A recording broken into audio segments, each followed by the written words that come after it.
Assalamualaikum warahmatullahi wabarakatuh. Saya Amir Andi Galib dengan NIM 1865001. Pada video ini saya akan membahas materi dari manajemen proyek TI, yaitu tentang negosiasi dan kontrak. Baik, langsung saja. Negosiasi. Mengapa bila orang pergi ke tempat perdagangan di Meksiko, mereka akan melakukan negosiasi walaupun hanya untuk beberapa dolar saja. Tetapi bila mereka melakukan transaksi dengan sebuah produk berharga ribuan dolar, mereka enggan untuk tawar-menawar. Tidak ada kata malu untuk melakukan negosiasi. Belajar dari bagaimana semua itu dilakukan dengan benar, dan Anda dapat menggunakan keahlian pada saat situasi tawar-menawar dalam lingkungan proyek software. Ilmu, pengetahuan, dan seni bernegosiasi. Kunci sukses dari negosiasi adalah mengetahui fakta yang sebenarnya.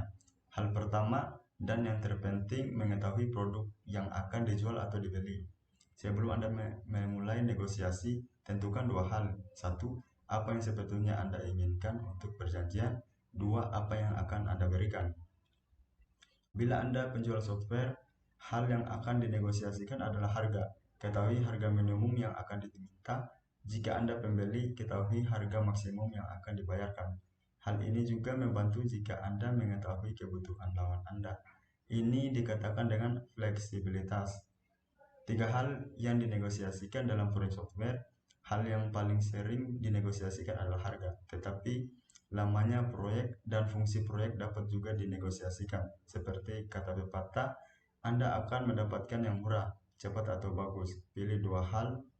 Anda dapat menghemat uang dengan mengambil waktu yang lebih lama, atau apabila harga terlalu mahal, perhitungkan menawar dengan kelengkapan yang lebih sedikit. Anda memperoleh apa yang Anda bayar. Jika Anda membeli produk, berhati-hatilah dengan tawar-menawar tim proyek yang terlalu rendah atau menerima tawaran murah yang tidak biasanya. Contoh kasus, perusahaan ABC menawarkan tender keluar untuk kebutuhan software. Mereka menerima dua tawaran. Pertama, dari Smart Software SSC mempunyai perkiraan akurat dan menawarkan harga $200 untuk dilaksanakan dalam 12 bulan. Kedua, tawaran dari Unscrupulous Software USC, mereka menawarkan $100 untuk jangka waktu 6 bulan. Mencoba menghemat biaya perusahaan ABC tentu saja menerima USC 6 bulan kemudian setelah pembayaran $100 kepada USC. Kejadian berikut ini terjadi. ABC, benarkah sistem akan diantar hari ini? USC, kami mempunyai kabar buruk. Kabar buruk apa? Sayang sekali kami telah menghabiskan $100, tetapi kami baru menyelesaikan hanya setengah dari sistem yang tertulis. Anda punya dua pilihan, berikan kami $100 lagi atau mungkin lebih, atau ambil saja setengah sistem Anda. Tetapi kita mempunyai kontrak. Saya harus menggaji programmer saya. Jika tidak, mereka akan berhenti. Jika Anda tidak membayar saya akan dinyatakan bangkrut. Silakan kirim surat ke Brazil. Kontrak untuk produk software mengharuskan tim proyek untuk menyediakan pengiriman khusus seperti tanggal yang pasti untuk berbagai macam pemberian upah, kecuali proyek ini dilaksanakan pada dasar formal dalam organisasi eksternal, khususnya dalam dokumen kontrak yang tidak ingin dituliskan. Bagian-bagian kontrak dalam tambahan untuk harga, tanggal pengiriman, dan pengiriman kontrak ini dapat termasuk dalam hal-hal dan kondisi lain seperti produksi, harga bertahan, lisensi atau garansi. Bila kerusakan dari software dapat menyebabkan tidak hidup atau situasi kritis lain, pertanggungjawaban dari penulis harus diklarifikasikan. Jika perkiraan didasarkan pada input verbal dari user, escape clause harus diikut sertakan. Anjuran tim proyek ini berguna untuk keluar dari kesalahan informasi. Tanggung jawab user seperti menyediakan informasi yang akurat dan tepat waktu, atau melakukan beberapa pekerjaan seperti dokumentasi juga harus ditulis. Kontrak harga tetap. Ini merupakan tipe umum dari kontrak. Di dalam kontrak FP, tim proyek mengajukan harga total pada awal proyek. Bagaimanapun juga, tim proyek harus memperkirakan risiko di dalam kontrak FP. Gunakan kontrak FP hanya jika Anda dapat memperhitungkan risiko dan harganya. Kontrak FP sangat tepat bila 1. Anda yakin bahwa tidak akan terjadi penggantian utama. 2. Anda akan bekerja dengan software dan produk hardware yang Anda ketahui. 3. Anda memiliki komunikasi yang baik dengan user. Kontrak harga tambahan. Apabila risiko terlalu tinggi dalam menentukan harga tetap, tim proyek harus memiliki kontrak CP. Pada kontrak CP, tim proyek menerima gaji dalam jumlah tetap per hari atau per jam, ditambah ongkos-ongkos. Biasanya perusahaan tidak membuat janji untuk berapa lama mereka membuat kontrak. Kontrak CP sangat tepat bila 1. Anda merasa bahwa pergantian utama akan terjadi. RD tidak ada atau kebutuhan lain tidak jelas. 2. Anda bekerja dengan tidak mengetahui sistem operasi, paket software atau hardware, atau Anda mempunyai peralatan pengembangan khusus untuk menulis, seperti simulator, tes dasar, dan sebagainya.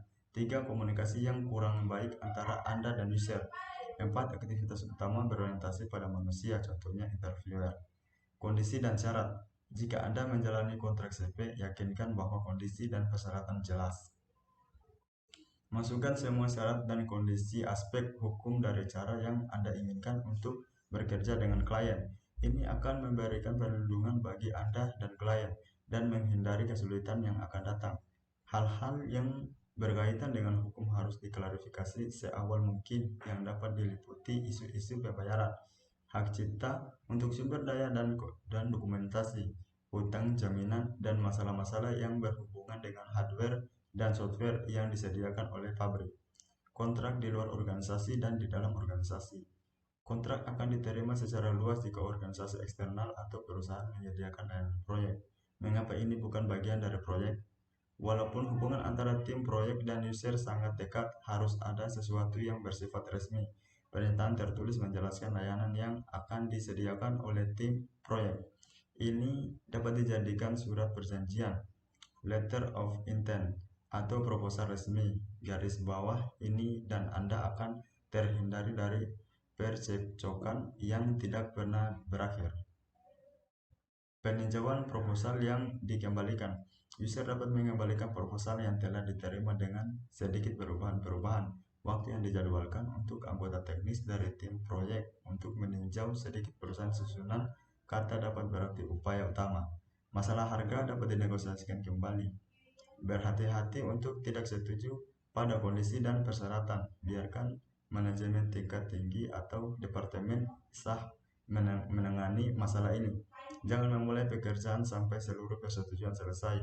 Akan lebih menguntungkan Anda untuk membiarkan user mengetahui kondisi-kondisi persyaratan sebelum tertulis proposal. Kesimpulan untuk fase definisi. Ini akan membawa kita pada akhir fase definisi. Mari kita mengulang kejadian penting yang pernah dicapai. Ingat kembali kejadian penting yang digunakan untuk merencanakan proyek dan mengontrol kemajuan proyek. 1. Dokumen kebutuhan RD yang lengkap dan telah disetujui oleh kedua belah pihak, yaitu tim proyek dan user.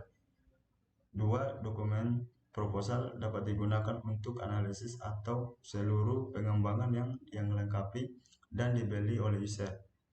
Tulis persetujuan yang diinginkan. 3. Walaupun tidak mempertimbangkan kejadian penting, izin dari PPP itu dengan menyediakan sumber daya yang diperlukan. Itu saja yang dapat saya sampaikan. Sekian dan terima kasih. Assalamualaikum warahmatullahi wabarakatuh.